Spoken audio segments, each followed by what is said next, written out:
읽도록 하겠습니다. 시작. 기뻐하고 즐거워하라. 하늘에서 너희의 상이 크느니라. 너희 전에 있던 선지자들도 이같이 박해하느니라. 아멘. 이제 기도하겠습니다. 살아계신 하나님, 주여 들리나요? 감사합니다. 오늘도 주의 말씀 앞에 섰습니다. 하나님, 주께서 교회 가운데 주시는 말씀을 나의 말씀으로 받고 이 하루를, 이 한 주를 주 말씀 안에 살아갈 수 있는 힘을 이 시간 허락하여 주시옵소서. 감사함이 예수님 이름으로 기도합니다. 아멘. 팔복의 말씀은 3절부터 해서 10절로 마치고 있습니다. 그리고 3절에서 10절의 말씀은 객관적으로 이러이러한 사람은 이렇게 표현되어 있는데 11절과 12절은 너희는 이라고 되어 있습니다. 그래서 우리가 지난 시간에 살펴본 것처럼 11절, 12절의 말씀은 팔복의 8번째 복에 해당되는 사람들에 대한 얘기라기보다는 이러한 팔복의 사람들, 하나님 나라의 백성들이 갖게 되는 삶에서에 있어서의 특징이 무엇인가를 종합적으로 말하고 있다고 했습니다. 11절에서는 이러한 팔복의 사람들이 어떻게 산다고 했습니까? 박해를 받는다라고 이야기를 했고, 그리고 12절에서는 그러함에도 불구하고 기뻐하고 즐거워하라라고 오늘 말씀을 시작하고 있습니다. 오늘 성경은 아주 인상적이게 기뻐하고 즐거워하라라는 말씀을 할 때에 이 단어 자체가 시제로 보면 현재형을 쓰고 있어요. 그러니까 그게 무슨 말이겠습니까?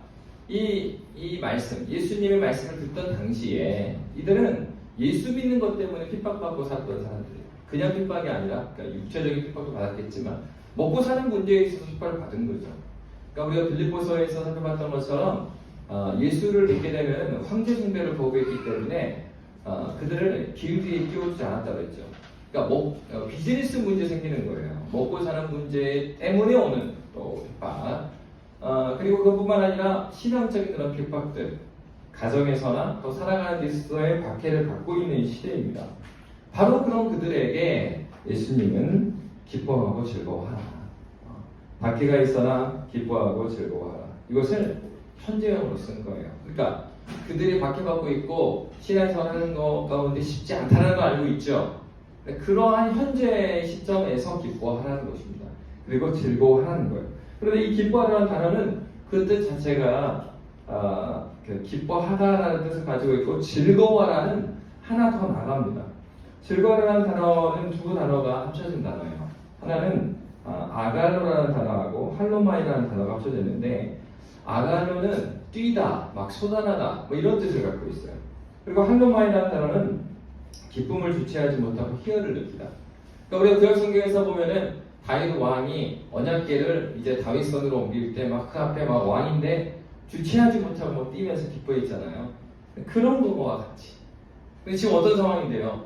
박해를 받고 있는 그들에게 그럴 때 기뻐하고 뛰면서 즐거워해라 라고 예수님께서 말씀하고 있습니다. 여러분 사실 성경에서는 할 수 없는 것을 하라고 하신 것인가? 뭐 기쁘지도 않고 즐겁지도 않은 상황에서 기뻐하고 즐거워하라고 했는데 무엇으로 우리가 기뻐하고 즐거워할 수 있을 것인가? 우리는 지난 시간에 이미 살펴봤던 바와 같이 신자에게 있는 기쁨의 근거는 이런 상황이 아니라고 살펴봤습니다. 박해하는 상황 때문에 기뻐하고 즐거워할 것인가? 금요일에 때도 우리가 살펴봤지만은 하나님의 인도하심, 하나님의 빛과 소금으로 우리를 보내셨습니다.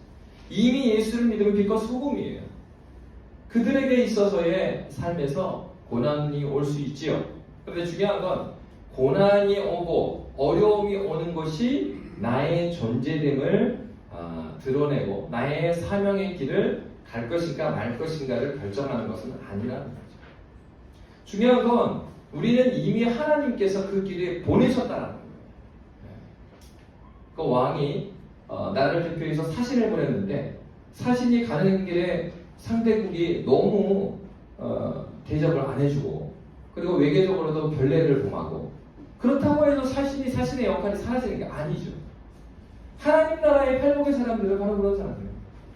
우리는 한 명 한 명으로 이 땅에 서 있는 것 같지만 우리는 하나님 나라의 사신으로 그 자리에 서 있는 것입니다. 그것이 사명자죠. 특별하게 직분을 받은 사람만 사명이 있는 것이 아니라 예수 그리스도를 믿는 자는 누구라고 했습니까? 그들이 바로 빛과 소금이다. 빛이 될 것이다, 소금이 될 것이다 라고 말씀하지 아니하시고 하나님께서, 예수님께서는 너희가 빛이다, 너희가 소금이다 라고 말씀하셨어요. 그러니까 우리가 밖에 가운데서도 이렇게 살아갈 수 있는 이유는 무엇입니까? 그것은 다른 것으로 완면하는 것이 아니고 그의 존재됨 때문이죠. 그래서 미국의 속담에, 그리스도인들의 속담 가운데 이런 속담이 있대요. 최고의 섬김은 The present is the best proclamation. 우리의 존재 자체가 가장 최고의 선포다.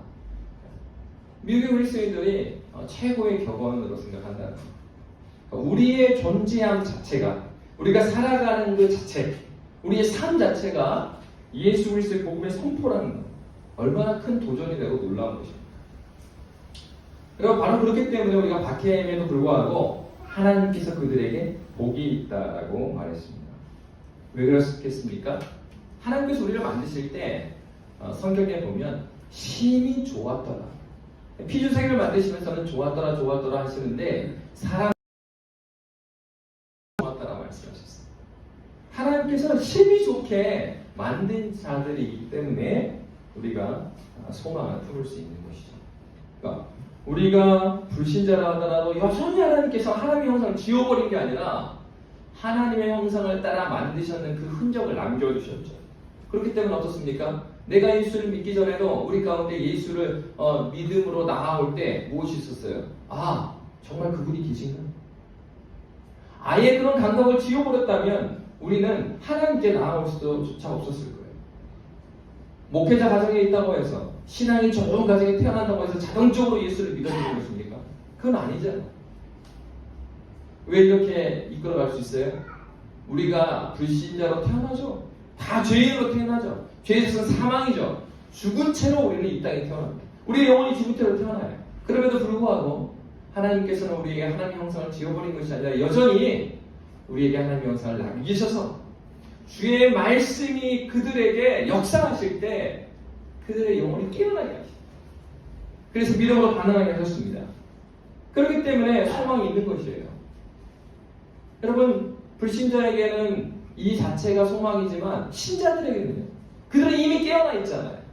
하나님께서 새 생명을 깨어나게 하셨고 생명이 우리 가운데 거하는 순간 성령께서 우리와 함께 하시기를 약속하십니다. 그러니까 상황이 어떠함에 관계없이, 우리의 느낌이 어떠함에 관계없이 성령께서 우리 가운데 계시단 말이지. 여기 계셔요. 다만 내가 그것을 부인할 뿐이죠. 아, 이거 일이 저랬나. 여러분, 그건 상황을 가지고 나의 존재됨을 판단하는 거잖아요. 그건 상관이 없죠. 그러니까 우리가 하나님 앞에서 우리의 하나님 앞에서 내가 누구임을 발견하지 못하면 우리는 종종 이 세상의 어떠한 것들로 나를 계속해서 생각하게 돼요. 자녀가 공부를 잘하면 내가 괜찮은 사람이라고 생각하고, 아니 얘 공부 잘하는 거고 내가 안 괜찮은 거고 그게 무슨 상관입니까?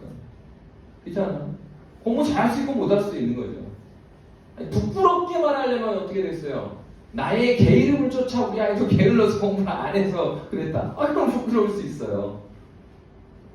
내가 사는 집의 평수가 나를 말해주는 건 아니잖아. 내 경제력을 말해줄 수는 있어요. 근데 경제력을 말해주는 것이 나의 사람됨을 말해주는 것입니까? 성경은 그렇게 말하고 있지 않아요.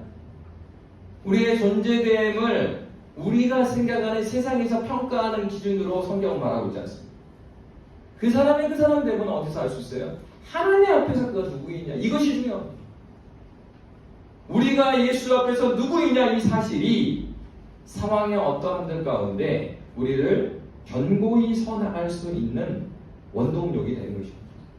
오늘 말씀에서도 박해를 받고 있는 초대교회 그 사람들, 박해가 있을 그 사람들에게 기뻐하고 즐거워할 수 있는 근거는 바로 그들이 하나님께서 보내신 자들이기 때문이죠. 그런데 오늘 본문에서는 아주 그 내용 중에서 좀 더 한 걸음 더 나가서 구체적으로 말해주고 있습니다. 오늘 본문은 이렇게 말하고 있어요. 다시 한번 12절을 함께 읽도록 하겠습니다. 시작. 기뻐하고 즐거워하라. 하늘에서 너희의 상이 큰 편이라. 너희 전에 있던 선지자들도 이같이 받게 하였느니라. 여러분, 하나님께서 우리를 예수님께서 기뻐하고 즐거워하라는 근거는 사실 12절에 한글에서는 나와 있지 않지만 원서를 보면 왜냐하면 이렇게 되어 있거든요. 기뻐하고 즐거워하라. 기뻐하라. 즐거워하라. 왜냐하면 하늘에서 너희의 상이 큽니다. 이렇게 되어 있어요. 그리고 너희 전에 있던 선지자들도 이같이 박해하였느니라. 구약에 있는 많은 선지자들도 이미 박해를 받았다 이거예요. 하나님 믿는 것 때문에. 왜 기뻐해야 되겠어요? 하늘의 상이 크기 때문이다. 여러분, 하늘의 상이 크다 이 말씀을 보면 이 상급에 대한 얘기들이 있습니다. 어떤 분들은 이 상급은 없다. 천국에 가면 다 똑같은 것이다. 그렇기 때문에 상급은 존재하지 않는다라고 말을 합니다. 이런 이제 견해는 그 로마 카톨릭의 대응에서 나타난 견해들이요. 왜냐하면 로마 카톨릭이 그 종교개혁 당시만 해도 면죄부를 하면서 인간의 그 남아있는 이 땅에 있는 우리가 어떻게 하느냐에 따라서 심판전에 연옥이라는 곳에 가 있는 그들의 최종 심판이 달라질 수 있는 여지가 있다라는 식으로 가르쳤기 때문에 그래서 어떻습니까? 그러니까 이 땅에서 면죄부도 사고 선행을 하면 그러면 우리의 구원의 문제가 영향을 받을 수 있다라고 그렇게 믿었기 때문입니다. 그래서 종교개혁 때 그것이 아님을 가르쳤죠. 근데 그 후세대에 이제 이 상급에 대해서 그러니까 어떻게 했습니까? 로마 카톨릭 쪽에서는 상급을 뭐로 연결했냐면 구원에 대한 공로로 연결한 거예요. 우리의 공로가 있으면 구원받을 수 있는 것으로 이렇게 간 거죠. 그러니까 이제 이 개신교에서는 그것에 반대해서 우리의 공로 때문에 구원받는 게 아니다라는 것을 강조하다 보니까 이 상급이 있는 것이 아니다라고 가르치기 시작했어요. 그럼 성경에서 상급을 나타내는 성경 말씀들은 우리가 어떻게 해석해야 되느냐? 그것에 대해서는 이것은 예수님께서 또 성경에서 상급을 말하려고 한 게 아니라 오코모다치오라고 그래서요. 성경에 보면 하나님께서 사람이 이해할 수 있는 설명을 해놓은 구간들이 있죠. 그래서 하나님께서는 질투하시는 게 없으시죠, 사실. 근데 하나님이 질투하시는 거죠. 나는 질투하는 여호와라 이렇게. 그러니까 하나님만을 사랑하라는 말을 그렇게 강조해서 성경을 쓰죠. 그러니까 이런 것들은 어코모다치오라고 해서 하나님께서 이 말씀이 있는 사람의 수준으로 그렇게 성경을 쓰게 하셨다라고 보는 거예요. 근데 이 상급에 대한 것도 그렇게 해석을 했어요. 상급이 천국에 오면 없는 것이다라고 특히 이제 개신교 쪽에서 많이 그렇게 이야기되고 있습니다. 그러나 다 그렇게 해석하지는 않아요. 왜냐하면 성경 말씀에 그냥 명시적으로 이렇게 되어 있기 때문에. 왜냐하면 오늘 본문에서도 하늘에서 너희의 상이 크다라고 했죠. 상이 있다 이거예요. 하늘에서. 말씀 그대로입니다. 그뿐만 아니라 누가복음 6장 23절에서는 이렇게 말하고 있어요. 예수님께서 함께 읽도록 하겠습니다. 시작. 그날에 기뻐하고 뛰놀라 하늘에서 너희 상이 크니라. 그들의 조상들이 선자들에게 이와 같이 하였느니라. 동일한 말씀을 누가가 이렇게 말했고 또 바울 같은 경우에도 빌립보 3장 14절의 말씀에 보면 이렇게 말하고 있습니다. 함께 읽습니다. 표대를 향하여 그리스도 예수 안에서 하나님이 위에서 부르신 부름의 상을 위하여 달려가노라. 뭐를 위해서 달려간다고요? 표대를 향하여 달려가는데 뭐였어요? 그리스도 예수 안에서 하나님을 위해서 부르신 부름의 상을 위하여 달려간다. 상이 있다는 것은 상을 받은 사람도 있고 못 받는 사람도 있다는 거죠. 이게 무슨 얘기겠어요? 구원의 문제 아니에요 지금. 구원의 문제가 무슨 공로로 해서 구원을 받는다는 문제를 지금 말하고 있는 게 아니라 이렇게 팔복의 사람들, 하나님 믿는 사람들 가운데 상이 있다는 얘기를 하고 있잖아요. 예수님도 그렇게 말씀하고 계시고 바울도 그렇게 말하고 있고. 그리고 고린도전서 15장 41절에도 좀 넓은 의미로 이렇게 말하고 있습니다. 함께 읽겠습니다. 시작. 해의 영광이 다르고 달의 영광이 다르며 별의 영광도 다른데 별과 별의 영광이 다르다. 상급의 차이가 있다라는 거죠. 다만 그렇다면은 어떤 분들은 그렇게 이제 설교하시는 분들 있잖아요. 그 천국에 가봤더니 그 누구 집사님이 집을 보니까 그 황금 집사님 황금집으로 돼 있다. 그리고 누구 장로님을 보니까 장로님은 그 계집 같은 데에 있더라. 그러니까 이제 자기 집을 봤더니 집이 없는 거예요. 그래서 이제 성경 보고 엄청 내고 그래서 이제 이제 하나님 앞에 내가 잘 살아야 되겠다 했다고 그런 분들 간증도 하고 그러는데 그러면은 천국에 상급이 있다니까. 천국에 그 어떤 집은 우리가 하나님 나라 마지막 때 이제 가서 어떤 집은 황금집이 있고 어떤 집은 뭐 초가집이 있고 그러니까 거기 시작했어요. 이 땅에서도 좁은 집에 사는 게 억울한데 뒤에 하나님 나라 가서도 우리 집이 조그맣대요.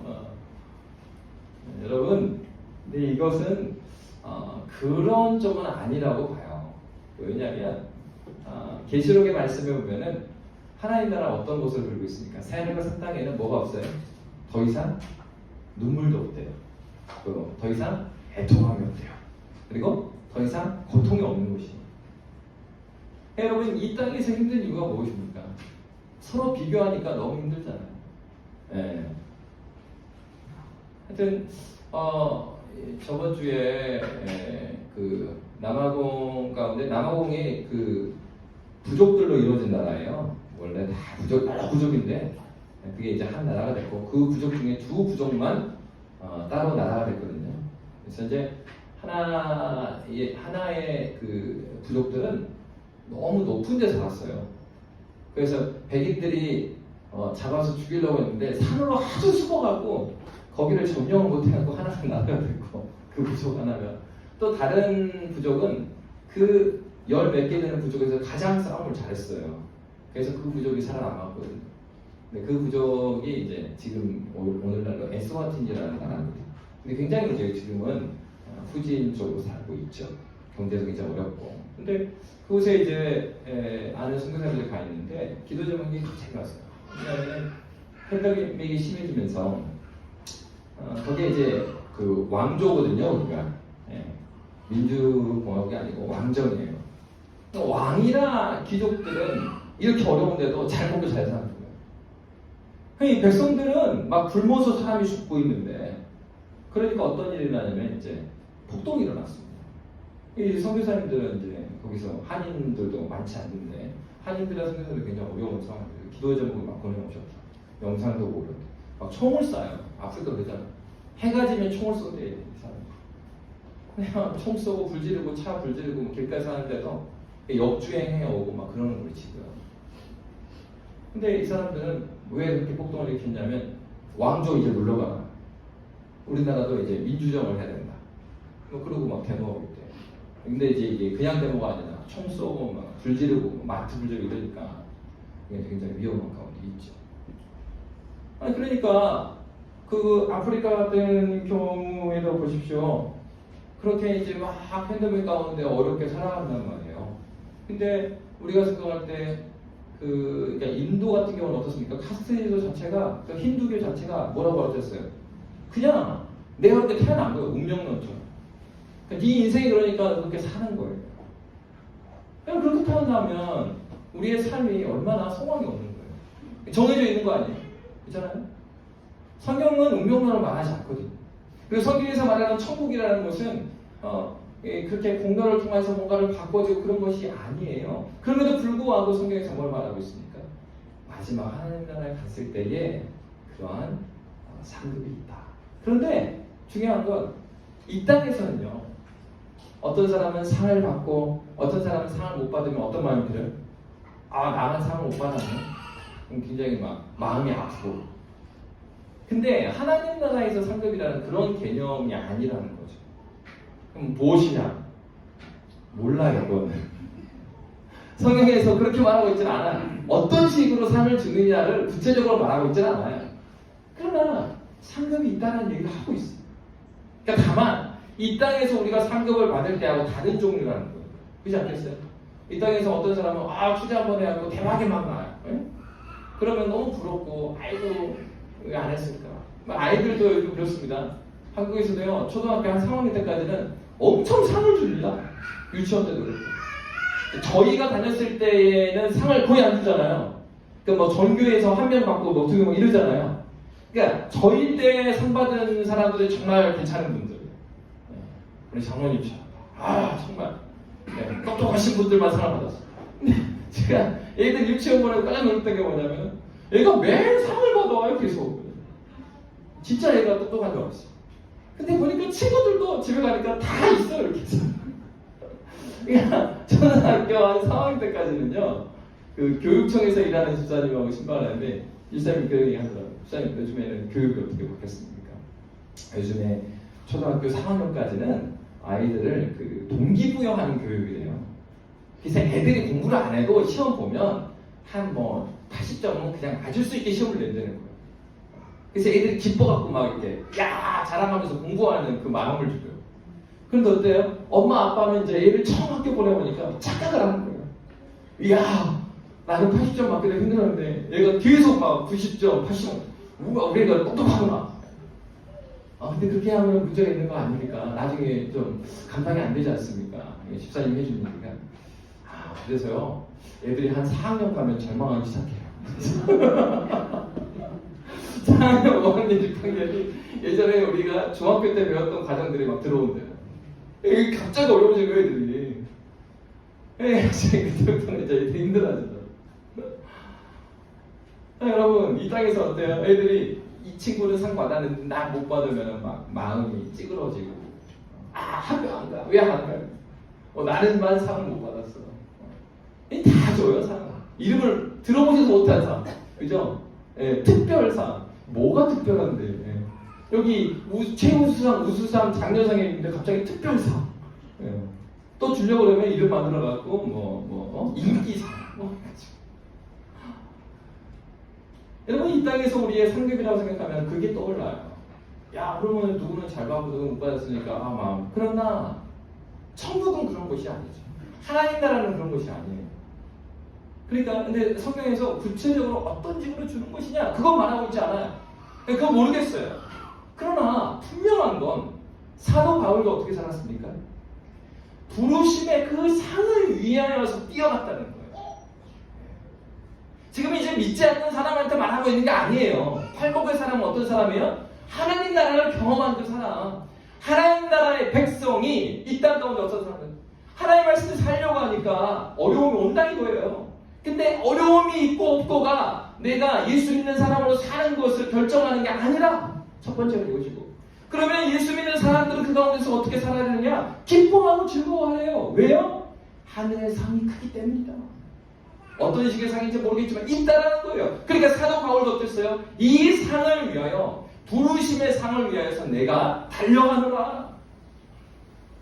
신자가 이 땅을 살아가는 데 있어서 하나님께서 야 사명만 주고요 힘든 일만 주고 아무런 보상을 주지 아니하시는 하나님이 아니에요. 물론 그런 보상을 주지 않는다 하더라도 우리가 할 말 없지요. 왜요? 천하보다 귀한 우리가 생명을 받았으니까. 하나님께서 우리를 구원해 주시지 않았다면 그저 살 수 있는 것조차도 아무런 감각 없이 살았을 텐데 그거 자체가 은혜죠. 그런데 이 자체에서 멈추지 아니하고 하나님께서는 우리에게 사명을 주셨어요. 여러분의 삶의 현장이 있잖아요. 가정일 수 있고요. 또 비즈니스 현장일 수 있고요. 또 나와 함께 운동하는 친구들일 수도 있어요. 그 모든 삶이 우리의 삶의 현장이죠. 어떤 현장이요? 예수, 작은 예수로 살아가는 현장. 바로 그렇게 살아갈 때 하나님께서 부단하고 애쓰고 그렇게 살아갈 때 어떻게 해요? 그에게 하나님 나라의 어떠함을 그리고 하나님 나라, 장차올 하나님 나라 그때에 상급을 주신다. 여러분 앞에서는 현재적으로 우리가 하나님 앞에서 살아갈 때도 현재적인 은혜는 뭐라고 그랬습니까? 그 고난의 길을 통해서 무엇을 알게 됩니까? 하나님이 현존하시는 것. 하나님이 나와 함께 하시면 안다고 그랬어요. 그래서 욥기 말씀 우리가 마지막으로 보면서 어떻게 봤습니까? 욥이 어떻게 말했다고 했어요? 그 수많은 고난 후에 42장에서 이제야 내가 하나님을 맛보았다. 하나님의 하나님 되시고, 과거에도 그가 욥이 하나님 몰랐습니까? 하나님 알았잖아요. 근데 이제 알게 된 그 하나님은 하나님께서 나의 삶의 구체적으로 지나감을 통하여서 하나님의 손을 붙들고 그 길을 지나가는 거예요. 여러분, 그것은 너무 다른 의미죠. 여러분도 그렇지 않았습니까? 홍콩에 출장으로 왔던 거하고 또 홍콩에 관광으로 왔던 거, 홍콩에 살아가는 건 또 다른 문제잖아요. 그렇잖아요. 바로 하나님께서 우리의 삶을 통해서 우리와 함께 하심으로 말미암아서 우리 안에 어떠함을 보여주셨죠. 현재적으로는 하나님 나라의 무엇을 경험케 하게 주셨어요. 그러면 여러분, 성경에서 말하는 그 상의 어떤 특성의 힌트가 있을까? 그게 있습니다. 로마서 말씀에는 어떻게 말하고 있냐면 로마서 14장 17절에 이렇게 말하고 있어요. 함께 읽도록 하겠습니다. 시작. 하나님 나라는 먹는 것과 마시는 것이 아니요 오직 성령 안에 있는 의무와 평강과 희락이라. 그럼 이게 상인데 상인의 상인데 이 로마서 14장 17절에서 말하는 것처럼 하나님 나라는 뭐라고요? 먹고 마시는 것이 아니라는 얘기는 뭐겠어요? 먹는 마시는 문제만 말하는 게 아니라 이 현세에서 말하는 먹고 마시는 종류 그 정도의 어떤 물리적인 그런 얘기가 아니다 라는 거죠. 오직 성령 안에 있는 의와 그리스도의 우리는 불의한 자잖아요. 하나님 말씀에 순종하지 않아서 하나님을 믿지 않고 하나님을 아버지라 여기지 않냐고 내 뜻대로 살아가는 말미암아서 죽음의 길을 걸어갔던 사람, 방황하며 살았던 사람이죠. 예수로 말미암아서 참 의를 만나니까 내 삶에 자유를 얻었잖아요. 그 의로 말미암은 자유.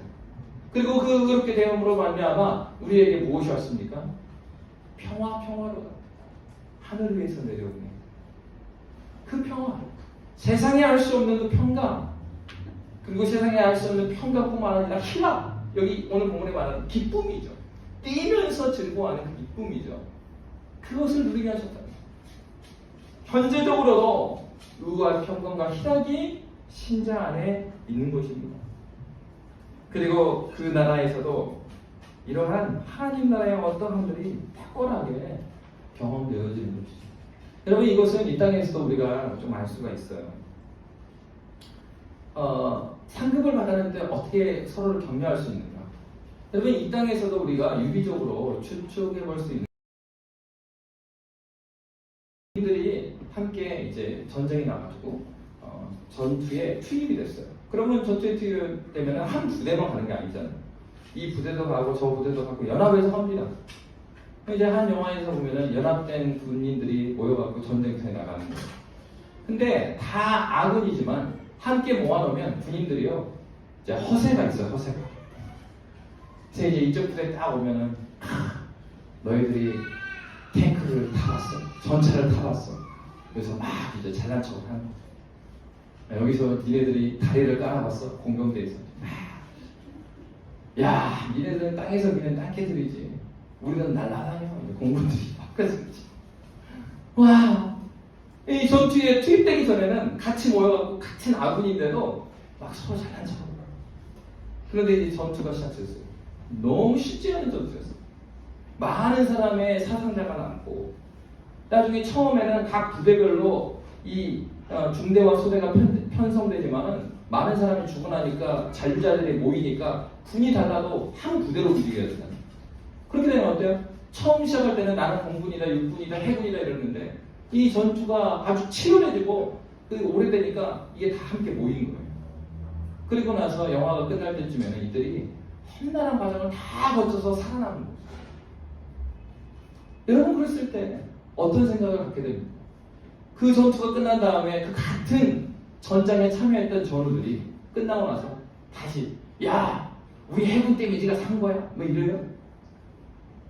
서로를 격려해 주고, 야, 네가 정말 해군으로서 저 진흙탕에서 우리를 끌고 가지 않았다면 우리가 이 작전에 실패할 수밖에 없었을 거야. 야, 딴개들이 기원하는 줄 알았더니, 야, 이 육지에서 이렇게 전략적으로 우리를 잘 인솔해줘서 우리가 거기까지 갈 수 있습니다. 서로가 서로에 대해서 격려를 하면서, 그리고 서로 다른 부대에서 다른 상을 받지라도 서로에 대해 박수를 쳐줍니다. 그런 거죠. 하나님 하나님 나라에서 우리가 상급을 받는다는 건 그런 거예요.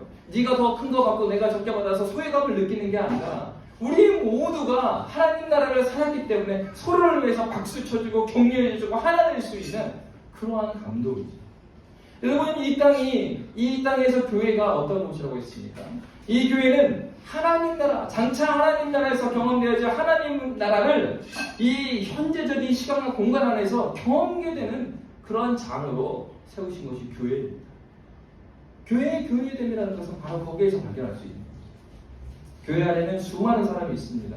여러분 생각해 보시면요, 교회처럼 가지각색 사람이 모이는 장소가 없어요.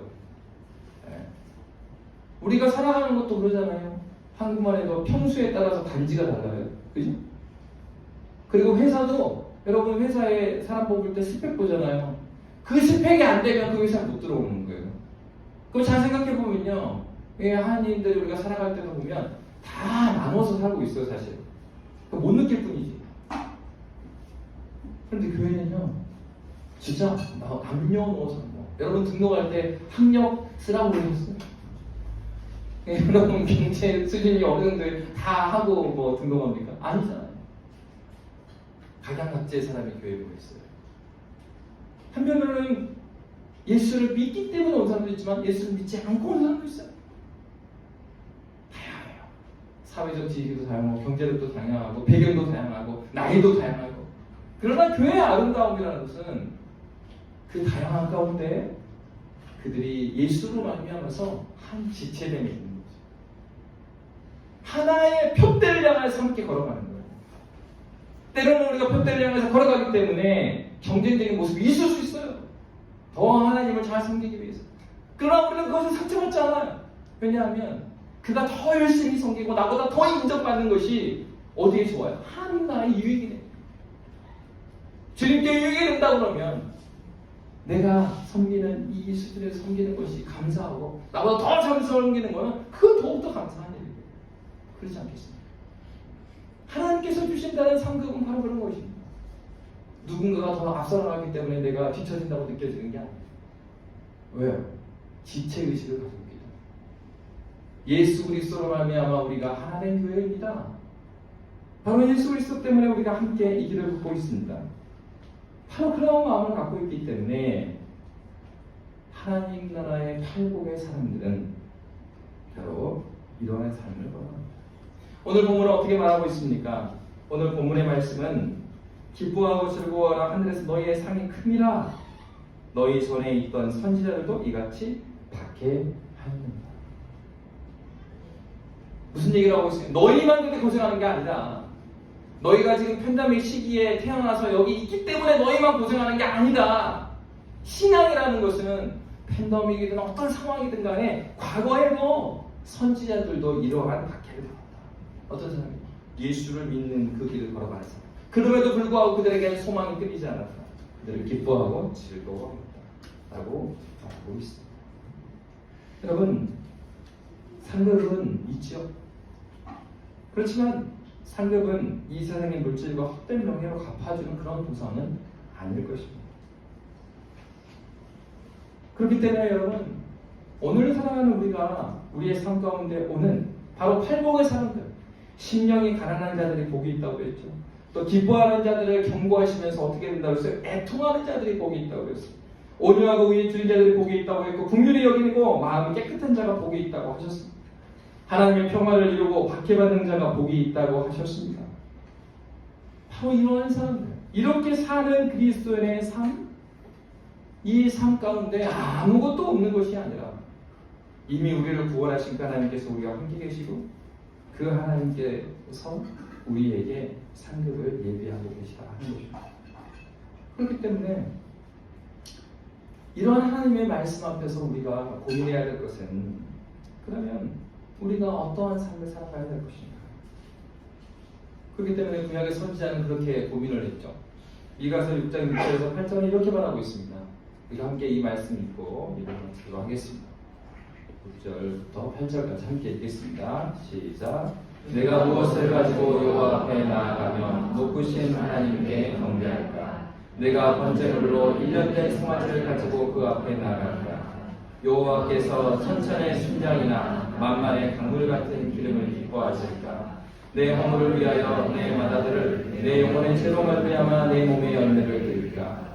사람아, 주께서 선한 것이 무엇임을 내게 보이셨나니 여호와께서 내게 구하시는 것은 오직 정의를 행하며 인자를 사랑하며 겸손하게 네 하나님과 함께 하는 것이 아니냐. 그렇기 때문에 우리가 고민해야 될 것은 그것입니다. 내가 인생의 한 걸음걸음을 걸어가고 있는데 하나님과 함께 행하고 있는가? 하나님의 팔복의 사랑으로 지금 걸어가고 있는가? 나의 부르심이 어디에 있는가? 나는 하나님으로부터 이 길을 출발했으면 지금도 하나님의 부르심 가운데 여러분이 있는 것입니다. 환경이 바뀌었기 때문에 이 부르심이 취소되는 것이 아닙니다. 환경이 바뀌었기 때문에 우리의 사명이 날아가 버리는 것이 아닙니다. 그저 우리의 마음이 달라졌을 뿐입니다. 우리에게 중요한 것은 여전히 하나님은 그의 백성들과 함께, 이 교회와 함께, 우리와 함께 그 구속의 역사를, 그 창조의 목적을 이뤄가고 계십니다.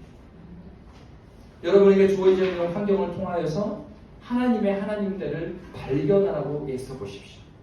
여러분에게 주어진 환경 가운데 하나님께서 어떻게 일하고 계시는지를 바라보십시오.